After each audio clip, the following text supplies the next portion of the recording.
Did you know that we are all considered flow experts? Yep, it's true. But sometimes we forget that the transformative power of everyday flow, those are those experiences that we have when we are so into what we are doing that we completely lose track of time. Sometimes we offset that and we look at that as a bad thing. Well, my guest, Laurie Smith, is here to tell you your true self, your flowing self, is the flow that we can have every day. And it connects to who we truly are and how we navigate life. And it's something that, Lori, you found from having a near death experience and on your journey to flow. This was your path. And though we all have our own paths in lives, we can all experience that flow expertise. Isn't that right?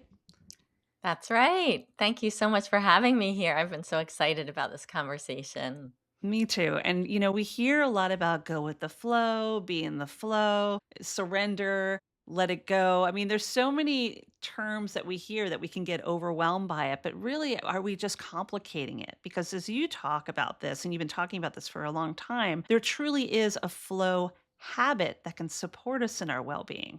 And we're in a very dysregulated world right now. So I think that could be very helpful. Yeah, I mean, what I absolutely love about flow is that we each have our own path to flow, and it starts with that little spark, like that little intuitive nudge that's sort of nudging us or calling to us to do something. Like it might be something joyful. I like to call it the sparkle. Like what sparkles? Like we might see something in nature that to us just intuitively sparkles and we want to get a closer look. Or we might have that feeling like our spark is brighter when we do certain activities, or we can see it in each other, right? Like we can see the sparkle in each other's eyes when somebody's really locked in, whether they're, a performer on stage or somebody in the audience watching that performer. And it's contagious, this spark within us. And I often think, when we follow that spark, and what I've found in my groups and my research and in the process, my own life and the process of writing this book, is like when we follow those sparkles, that's when we are inviting flow. Like that's how we enter into this space where it's almost like we're one with our own inner spark, and that kicks off synchronicities and miracles in our lives. And so, we talk a lot about the flow state being this thing that helps us achieve. And then there's this idea of flow as just go with the flow and let go. And they almost seem contradictory, but really I think they're one and the same, because when we take the action and make a choice to follow the sparkles, that's when we enter this space where we feel almost like we're being held by this greater flow, and we just end up going to places that are far more wonderful than anything we could have imagined. So it sounds like what you're saying is being a flow expert means that it's really innate. It's in us. It's intuitive nature that we sometimes overlook or pass off, much like we would if we, read the signs, pay attention to the signs. We hear a lot about that in the world too, that sometimes these things are just fleeing thoughts. Is that similar to what you're saying about just being in the flow? Something I often say to my clients is when we make conscious what we're already doing unconsciously, that's when we have the power to change our lives. And so I know before we even hit record, we were talking about how we all have these experiences, right? We all have flow experiences, but because we're so in the moment, a lot of times what I love about flow and what I think is one of the greatest benefits is that the volume of our self consciousness and our self awareness almost turns way down. So it's natural that when come out of those experiences, it's almost as if we're like waking up and we almost forget what happened during them, or we kind of overlook them, or they're so fleeting that we don't realize how much power they have. But that's why I wrote my book, because I really do believe, and from all my interviews, that we all are flow experts. But the key is realizing how much power those moments have and really paying attention to how did they happen for us? Like, what is our unique process for getting into flow? Because it's different for each of us, but it's also innate and natural. And Mhm. it's like honoring who we are and how it works for us. One of my favorite parts of writing the book is I interviewed a lot of children And children know, right? Like, they know how they get into flow, they do it naturally, they don't have a lot of that inner chatter yet that we all have been trained to have, but the key thing is we all have those inner children within us, like, we Mm. were children too, and so sometimes it's just remembering, like, what were those experiences when we were a kid? What did it look like for us? Was it riding a bike? Was it playing with Barbies? Was it playing with a friend?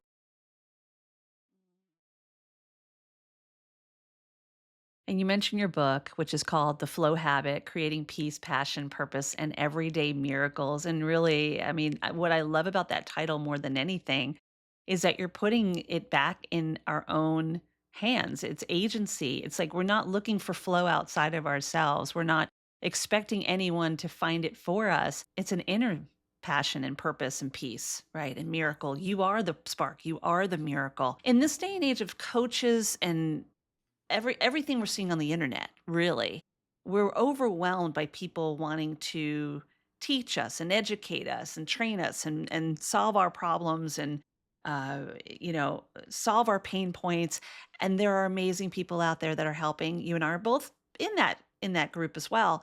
But sometimes the information overload can come to us from a place that makes it seem like you need me in order to help you. And then we're taking away agency from people, you know? So I am a bit of a research geek, and so Good. I get into flow, diving into the peer-reviewed research. I used to work in the pharmaceutical industry, so I did a ton of research with this book. And one of the things I uncovered is there's a huge body of research out there about autonomy and Mhm. how important autonomy is. And what often gets overlooked when it comes to flow is intrinsic motivation. Flow only happens when we're intrinsically motivated to do what we're doing, which means we want to, or there's something about it we've figured out, to your point about autonomy. Even if we have a task that we don't want to do, that it's Mhm. an arduous task, something for work, or somebody told us we have to do it, we still can experience flow when we do it in our own terms, when we find a way to make it fun. We do a little challenge. We say, Mhm. okay, I'm going to try to get as much of this done so I can get it over with, 20 minutes, and we challenge ourselves, or whatever we do. When we take our power back by remembering what brings us joy, or what makes us, what juices us up, or how we get our mojo back, whether it's Mhm. challenging ourselves, or if we're a high achiever, or whether we want to play with it, or whether we want to get into flow imagining or solving a problem. If it's a rote task that we don't really have to be fully present doing, we can get into flow that way. So that, and also, the reason the book is called The Flow Habit is because it's all about baby steps. And so what I've uncovered is that, we're in addition to thinking, coaches, we're looking outward for answers. I think we also are receive a lot of messages that, we have to take big leaps, right? We have to do big gestures. We're only going to change our lives if we do something huge. And in reality, the way we take our power back is by a few minutes at a time. And that's the other reason why this is for all of us, because no matter what our lives look like, no matter what we're up against, if we have three jobs, we're tired, we're exhausted, but still we can take 30 seconds to do something that we absolutely love to do, that gives us that spark and helps us reclaim our power and remember who we are. And flow is contagious. And it also, that's how we create neuropathways in our mind. And when I say contagious, not only is it contagious from one person to another, but it's within ourselves, Mhm. right? And so just, because it's innate, and because we all have that muscle memory of being in flow, we can nurture this part of ourselves in just very small ways. And also seeing flow is energy, Yeah. and a lot of times you hear the word energy and frequency, those who maybe aren't too tapped in with it, which usually isn't the holistically speaking audience. But if you're new here in this and you're stepping into something new and playing around with some possibilities, know that energy and frequency is still science. I mean, we are all energy in this world. And so our body, our movement, our blood flow, everything we're emitting. So this is all flow. We are in flow without us even knowing we're in flow, you know? Yeah. So if we just kind of and see the baby steps too. I like how you bring that up, Lori, because sometimes we tend to want to see the outcome and the goal, but getting there seems so massive. Are you writing the book? Are you in a relationship you'd like to take it to the next level? Are you starting a new job? Are you buying a house? Are you just trying to work on your own well being and your health? And when we want to see the outcome always, sometimes that seems like such a big end goal that getting there almost it stops us from wanting to move forward, right? So Mhm. focusing on those baby steps is really important. And I align with that, with my own method, with the hug it out method. It's all about what can I do for me to hug it out with myself, to bring it into my life so that I can impact myself daily in order to help others. So there is a lot of flow with that too, which I love, Mhm. which is why you're on the show. Yeah. Well, I'm so glad you mentioned your hug it out method because the thing I love most about it is that you with H, it's humor. I love that because I think that we so often that's what flow is all about. Yeah. It's this softness, it's the playfulness, it's not taking ourselves so seriously. And I say this because I call myself a recovering perfectionist. It's something I'm constantly working on, right? And I think the reason I'm gravitated to flow is because of that inner critic. The volume of the inner critic turns way down. And the way I stumbled into this recently, so I've been so passionate about flow, like it's all I think about, all I write about for the last 6 years. And the reason it's 6 years is because right at the start of the pandemic and those very, very early days of the lockdown, I was feeling extremely anxious, Mm. and I was at a space in my life where I was feeling really stuck. Like I had been coaching and teaching and doing a lot of things, but the one thing I hadn't been doing was writing.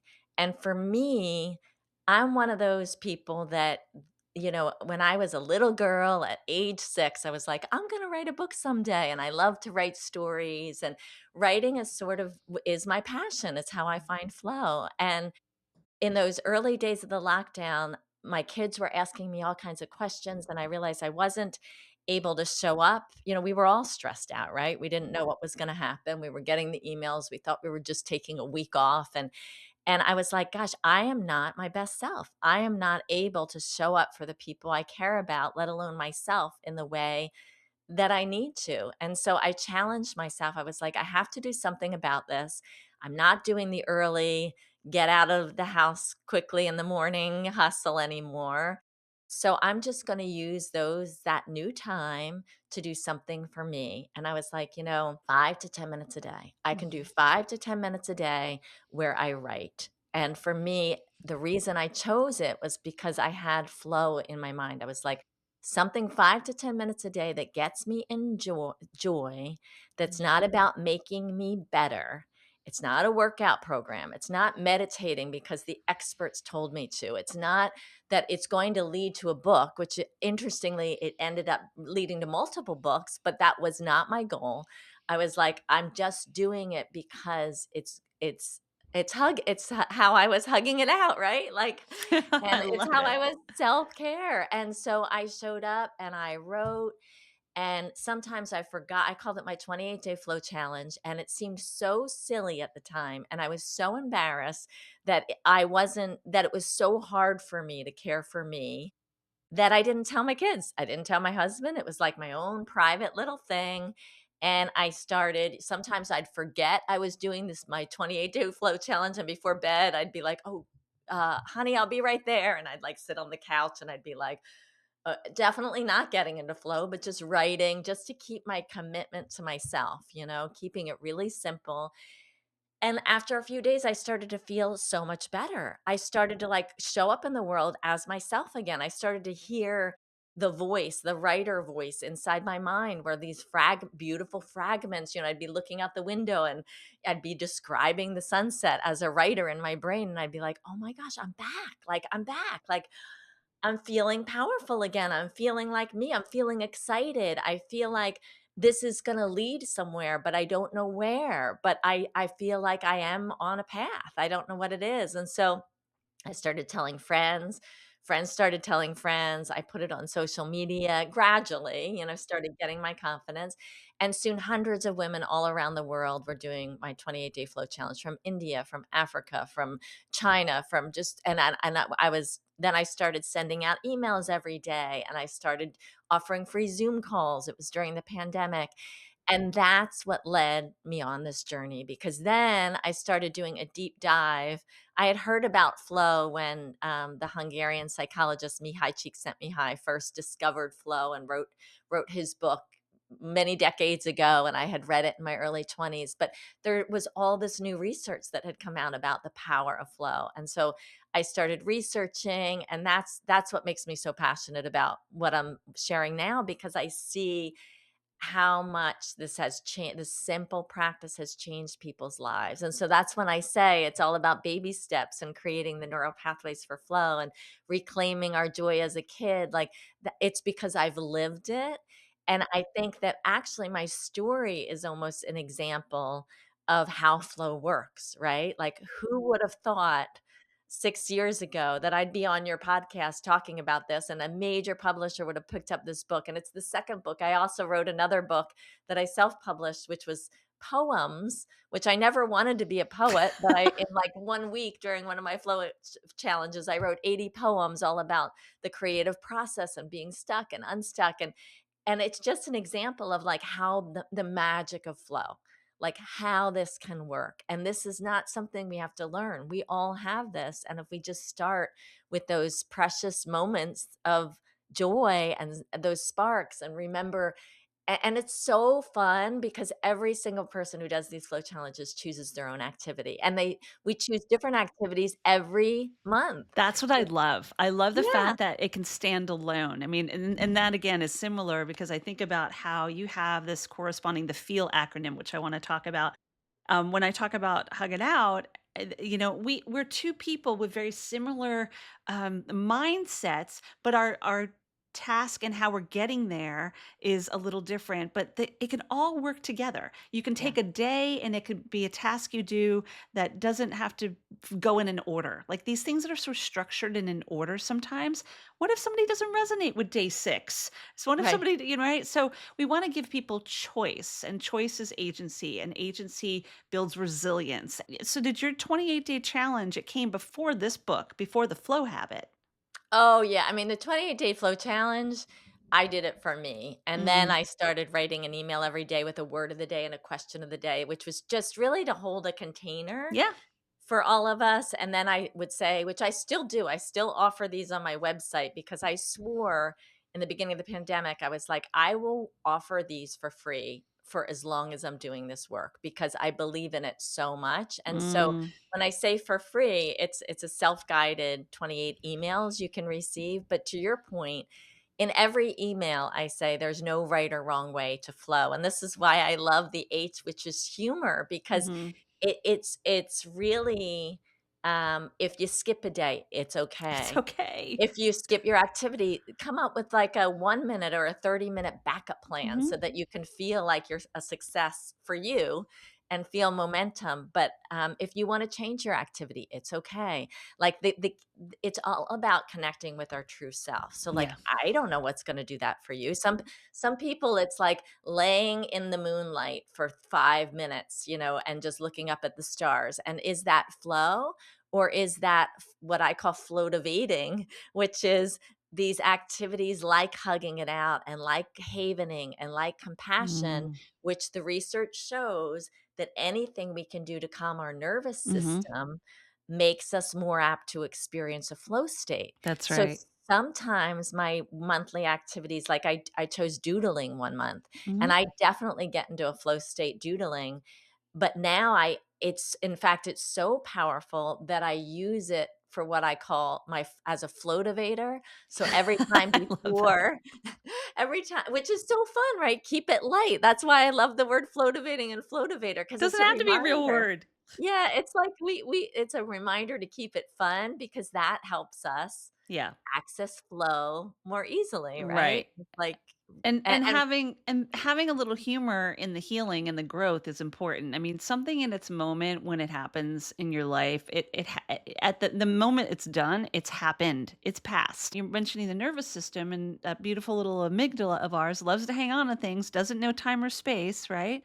So giving her, and I call her because Amy, um, giving Amy the opportunity to know that it's not happening right now. And yeah, you got over it. And yeah, it might have suckety sucked in the moment, but we've had some laughing moments around it. We need joy. I mean, there's actually a science of laughter. I love that you're able to do that. And what you just said before about being in flow, it reminds me a lot of like, I love Dr. Wayne Dyer. I call him my spiritual daddy, still in the realm wherever he is in this day and age. But he has this mindset of like treating things like it's already there. And when we do that, we're in flow with the universe or Mhm, whomever you believe, God, spirits, angels. It doesn't matter what the entity is it's because the entity is really within. And mhm, so just the idea of like, if you're trying to change a thought, a mood, behavior, or a habit, and going mhm, back to what you said about neuroplasticity, that is possible the minute you have the awareness that mhm, something in you is a desired change, right? mhm, Like think about how it feels to have that thing or that experience, mhm. before it's even in your space, and then you create flow. Yes. Beautiful. Love that. So, what are the four simple steps to flow, the feel? Yeah, so I Speaking of love the feeling. word yeah. So, and the way I came up with this is that, in my research, there are all these, researchers who use the words conditions. Mm, So, there are all these conditions that are associated with flow. And the reason they came up with those was because then when they're doing research, they can assess, was that person in flow or not? Well, not all these conditions have to exist for flow, but if a good portion of them existed, there's a possibility this person was in flow. It's very, very research based, right?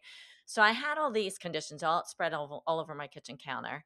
And I was like, wait a minute, some of these like lose track of time. Hello, like I can't just be like, lose track of time, Laurie, you're done.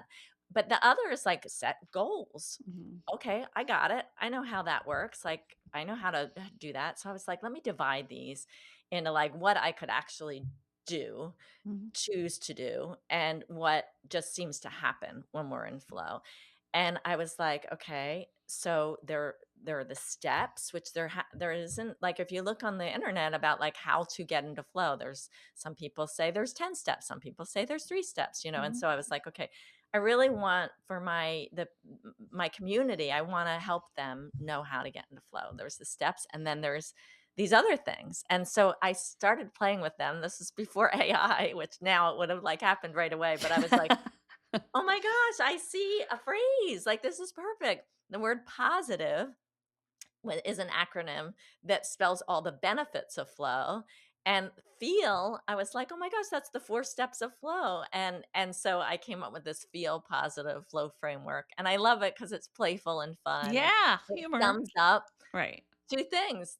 The greatest benefit of flow is that it helps us feel positive, and the word feel reminds us, get out of your thinking brain, and Mhm. flow is an experience. Just feel your way, like trust the process. So, real quick, the FEEL acronym, the first letter is focus, and I have come up with a question for that, which is simply, what is my top priority in this moment?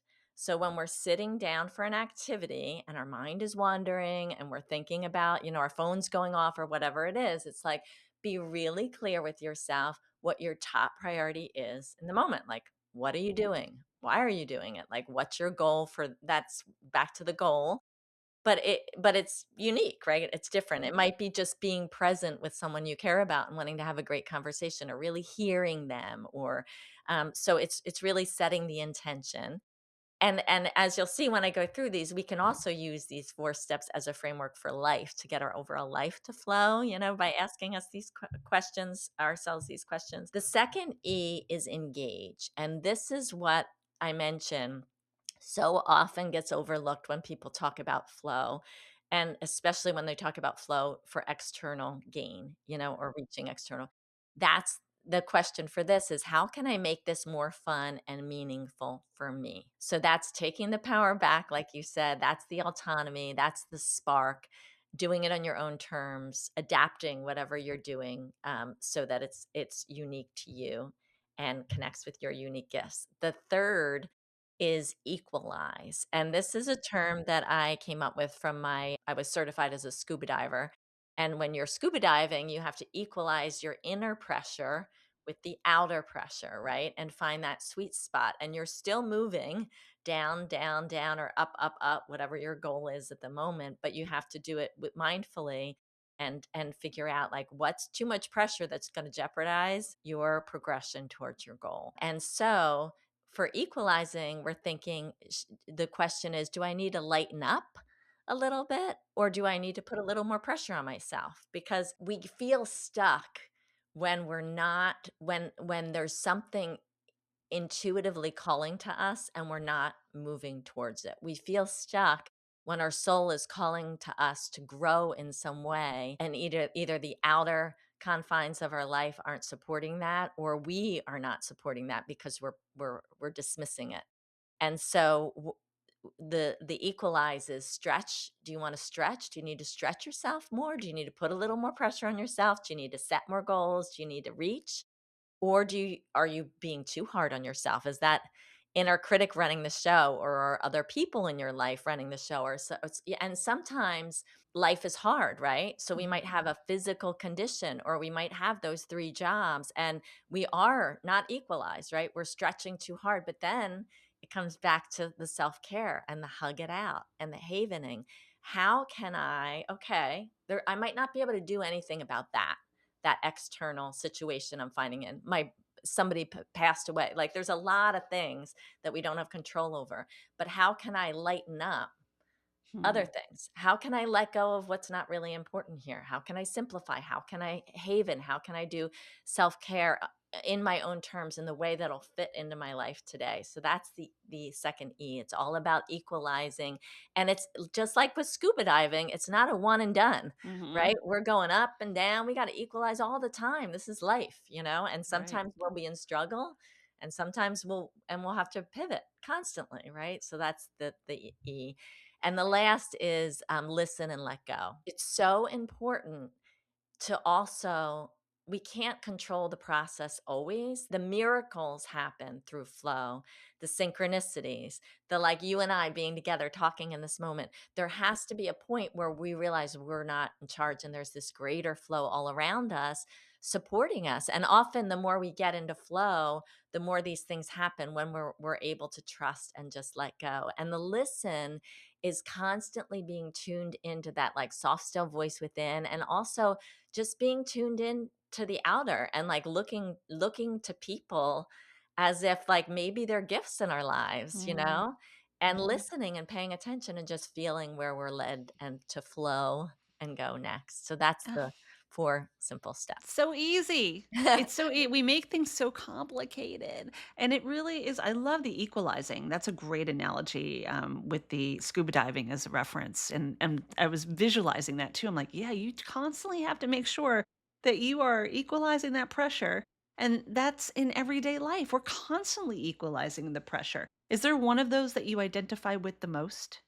I love engage. I Yeah. love, love, love engage because for me, I think I was always a very high achiever and put a lot of pressure on myself. And so for me, the joy remembering that you'll achieve so much more in your life when you're aligned with who you really are. And we hear that a lot, but it sometimes can take on this spiritual Mhm. energy. But for me, engage is like trust little Laurie. Trust, Trust it. who you Yeah. were when you were a kid. Trust Yeah. that spark. Trust that intuitive nudge. Trust the humor.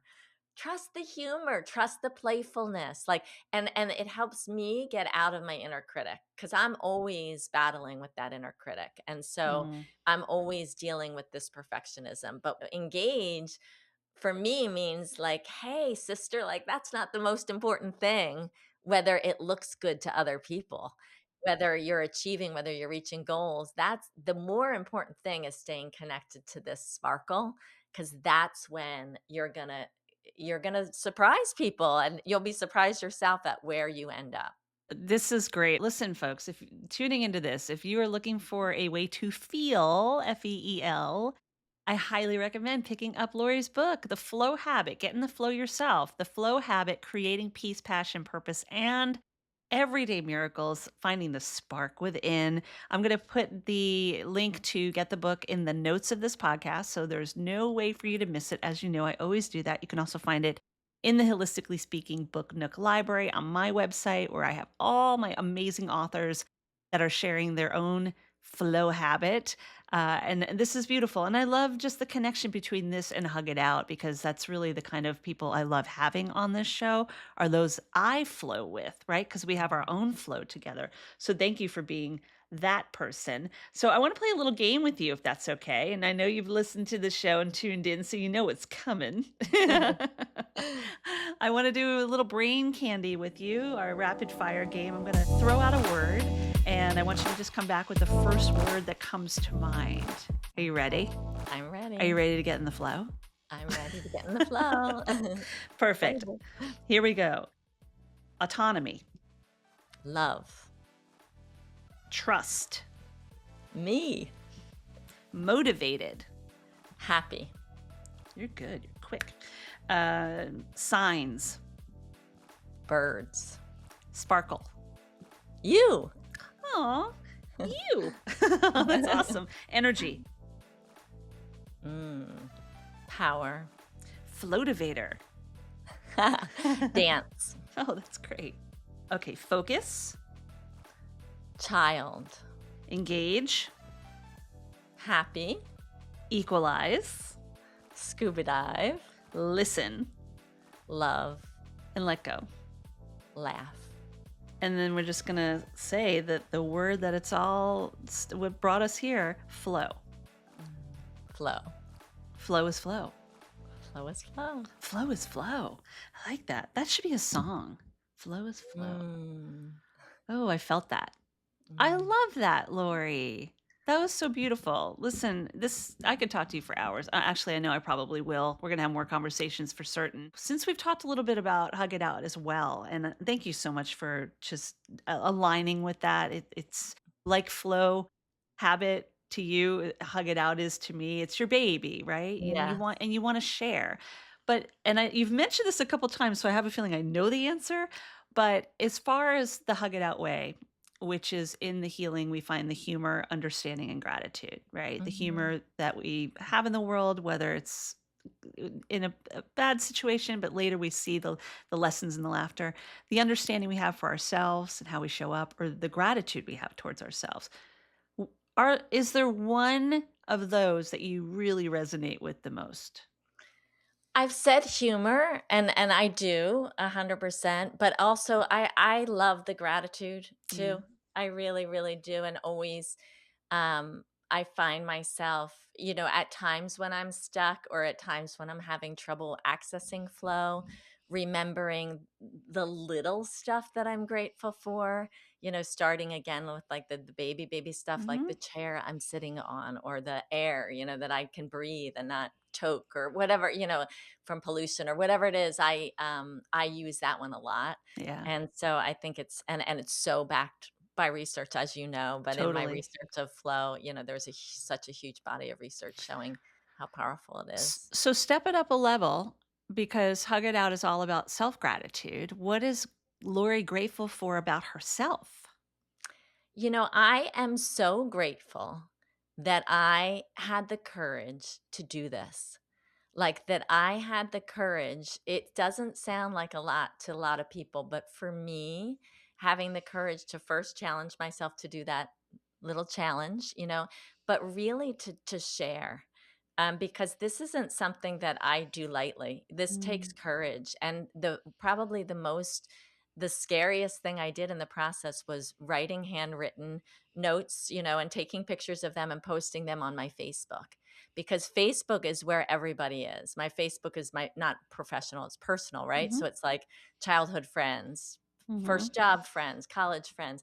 And I felt so vulnerable and so exposed to show this, that I was doing this. And so for me, anytime that I can show up in the world really authentic, Hmm. uh, in a space where it in the past hasn't been so easy to do so, I am super grateful that I do that. And it's not an easy thing. But it does lead to magical things. And I know that I wouldn't be here today if I hadn't done that. So I am grateful that I took that risk. And then how many people are like, oh, good, she finally has a book. Now we can take her with us wherever we are. That's amazing. I love that, Lori. Just as a reminder, the book is called The Flow Habit, Creating Peace, Passion, Purpose, and Everyday Miracles. We're going to put that in the notes of the podcast so you can grab it. Put this in your library, access it whenever you need it. Remember, there are no rules. It is all about flow. You can go to You can go to page 60 and then you can go to page 20 if you want to, right? And Yes. and you Yeah. can repeat those pages. You can come back to I'm not using those pages exactly, but Right. just in saying that flow is really your journey, right? Yeah. You're your own flow expert, as we mentioned earlier in the show. So this was beautiful. Thank you so much. Is there anything that you would love to leave with those tuning into this episode? What would you like them to know? Really to trust themselves. You said that they can take me wherever they go with the book Flow Habit, but really, like, I see that, I wrote this so that they can take themselves wherever they go. It's written very much as a guide back to you, and it's filled with questions and tips and exercises, and it is the type of book you can open to any page. But my hope and my wish is that it really helps each reader remember that they're already a flow expert and maybe connect with what makes them sparkle and brings them joy and leads to everyday miracles in their lives just by trusting themselves. So trust yourself is the one thing that I really would love people to take away. Trust yourself. Got it. Check. All right, my friend, if you've enjoyed this conversation on Holistically Speaking, I want you to go ahead and hit that bell and subscribe button now so you never miss an episode of Holistically Speaking or any of the other content that we bring you here on YouTube. Are you ready to feel the flow is the big question. Well, grab Lori's book, The Flow Habit, Creating Peace, Passion, Purpose, and Everyday Miracles. You'll find it in the Holistically Speaking Book Nook library, as well as on my website and in the notes of this podcast, as well as every other way that you can connect with Laurie and stay in the flow. And you've heard us talk about how to hug it out in the everyday, a beautiful complement to the flow habit. So I'm giving you an opportunity here. If you want to share how you hug it out in your life with humor, understanding, or gratitude, or all of the above, you can email me directly at holisticallyspeaking@gmail.com, or you can even take it one step further and leave a voice message at speakpipe.com/holisticallyspeaking and tell me how you hug it out in your everyday. And if you want to level up, go ahead and join me for one of my havening happy hours. We talked a little bit about havening. These happen every month online for ways to be kind to your mind with neuroscience on your side. Music for Holistically Speaking has been brought to you by my dear friend, Lipbone Redding. Give him a like, give him a follow, and subscribe to him wherever you get your music. And like Laurie said, your flow is your sparkle. Don't ever lose sight of that and let your shine come out from within. I know it's there, and I hope you do too. So on that note, I love you, I believe in you, and I'm sending hugs your way. Be well.